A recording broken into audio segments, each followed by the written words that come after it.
왜? 뭐라는데? 기소유예. 좋은 거야. 10화 마지막, 호수는 반지라는 이름의 발신자에게서 한 통의 전화를 받았습니다. 처음엔 누구지 싶었지만 곧 이어진 장면이 모든 걸 설명해 주었죠. 호수는 웃으며 전화를 받았고 그 짧은 미소만으로도 그 반지가 미지를 위한 것임을 모두가 알아차릴 수 있었습니다. 그 전화는 프로포즈 반지가 완성되었다는 전화였고 그 순간 호수의 마음은 이미 미지에게 향해 있었죠. 하지만 그 기쁜 소식을 전해 듣는 찰나 호수의 표정이 서서히 무너져 내리기 시작했는데요. 전화기 너머로 들리던 소리가 서서히 사라졌기 때문이었죠. 화면은 그 순간 아주 조용해졌습니다. 그리고 우리는 깨닫게 되었죠. 그동안 반복적으로 등장했던 이명 장면들, 그건 단순한 연출이 아니라 호수가 청력을 잃어가고 있다는 신호였다는 것을 말입니다. 눈앞에 미지의 목소리마저 이젠 들리지 않게 되는 호수. 그 침묵 속에서 마지막으로 들었던 미지의 목소리가 얼마나 소중했는지를 화면은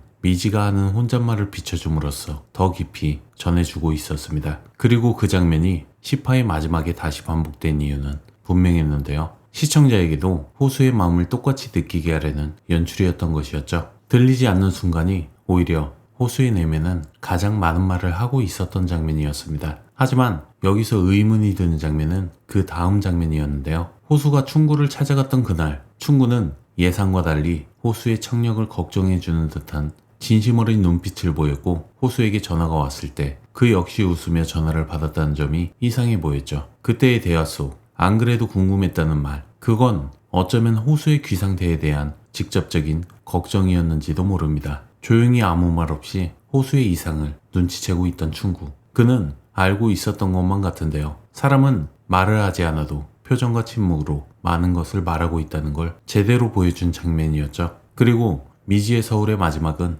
아마도 청력을 잃은 호수를 다시 충구가 받아주는 스토리로 전개가 되진 않을까 생각이 듭니다. 그동안 호수가 자신을 롤모델로 삼았던 이야기와 왜 그토록 자신을 존경해 왔었는지 다시 한번 생각하는 계기가 되었을 듯 보이죠. 스토리 내내 이 친구는 나쁜 역할처럼 보이지만 결국 마지막은 호수의 지난 행동들을 보고 자신의 행동도 반성할 것만 같아 보입니다. 공정거래위원회에서 미래의 회사에 방문한 이유도 어쩌면 이 친구가 도움을 준 것은 아닐까요? 국장이 이 친구에게 협박을 하며 로펌을 바꾼다고 하던 내용을 보면 오히려 그 누구보다 이 친구가 미래의 회사 비리를 더욱 자세하게 알고 있었을 것만 같아 보이기 때문이죠. 그리고 또 하나의 복선은 로사와 상월의 이야기 속에 담겨 있었습니다. 이름을 바꿔 살아온 그들의 인생은 과거 주민등록제도가 바뀌던 혼란기에 가능했던 이야기였습니다. 1975년 13자리 주민등록번호 체계가 시작되던 그 시절, 그 시기를 이용해 서로의 삶을 뒤바꿔 살아왔던 로사와 상월. 하지만 로사의 현명한 판단으로 사전에 공증된 유언장으로 인해 모든 것을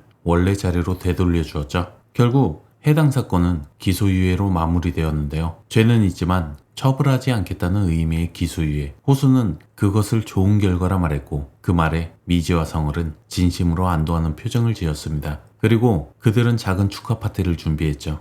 개인적으로 전 로사는 그냥 로사였길 바랬는데요. 그래야 이 친구와 함께 로사를 괴롭혔던 수많은 사람들과 언론들이 잘못되었다는 사실을 알려주고 소문은 그저 소문일 뿐이라는 스토리로 이야기가 흘러갔으면 더욱 큰 감동이었을 것만 같습니다. 그래야 지금까지 보여주었던 소문과 관련된 이야기들과 맥락이 잘 맞기 때문이라고 생각했었는데요. 하지만 결국 로사는 상홀이었다는 결론으로 이야기가 마무리되었고 소송권도 로사가 남긴 서류로 인해 깔끔하게 매듭을 지었습니다. 그러나 그 따뜻한 순간마저 호수의 귀에 다시 찾아온 돌발성 난청으로 깨지게 되었죠. 소리를 잃은 호수는 마치 과거의 미지처럼 자신의 굴 속으로 숨어버렸고 아무도 그의 마음을 볼 수 없게 되었는데요. 우리는 모두 그의 청력이 돌아오길 바라지만 11화의 예고는 그 기대를 무너뜨리듯 호수가 완전히 청력을 잃은 듯한 모습을 보여주고 있었습니다. 그러나 여기서 진짜 감동은 시작될 것 같은데요. 호수는 예전에 이런 말을 남긴 적이 있었죠.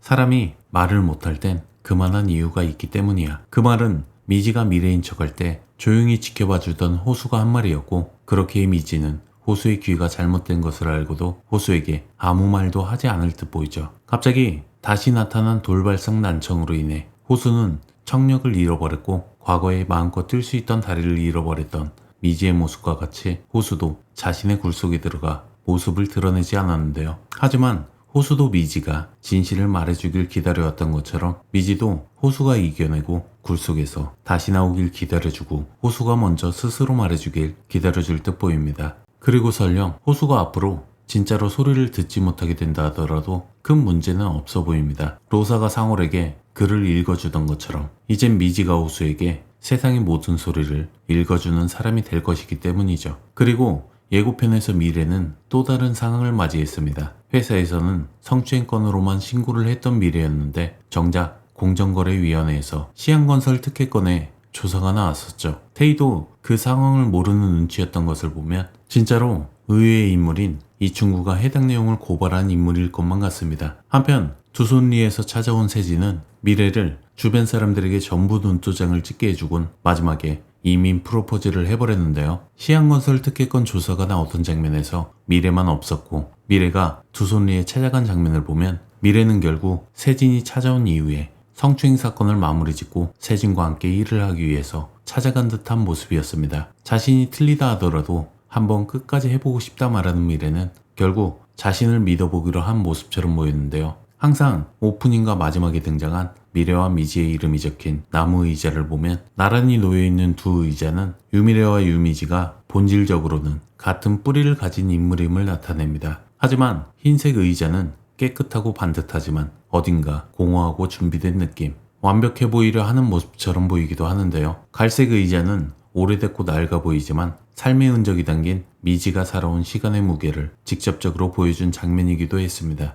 그저 색만 다른 모습처럼 봤었는데 자세히 보니 깨끗한 모습의 흰색 의자와 낡은 갈색 의자는 미래와 미지의 삶을 대변해주는 듯한 모습이었는데요. 고민영이 시파에선 전부 사라져 있었죠. 고민영은 어린 시절 누군가의 품 안에 있었던 시간을 상징합니다. 그동안 의자 위에 고민영이 있었던 건 그 의자에 앉는 인물이 아직 어린아이였다는 것, 혹은 누군가에게 보호받아야 하는 존재였음을 암시했죠. 하지만 시파에서 더 이상 고민영이 자리를 지키지 않는다는 건 그 인물이 더 이상 보호받는 존재가 아니며 자신의 삶을 선택하고 책임질 시간이 왔다는 뜻일 수 있습니다. 미지와 미래가 서로의 과거를 이해하고 이제는 스스로의 자리로 돌아가야 한다는 전환점을 의미하는 것이죠. 이제 미지와 미래가 더 이상 누군가의 보호 아래 존재하는 아이가 아니라는 선언이자 각자의 삶을 살아가야 하는 어른으로서의 선택의 순간을 상징합니다. 그것은 곧 이제 누구도 대신 앉아줄 수 없는 자기 자리를 각자가 온전히 감당해야 한다는 이야기를 듣다며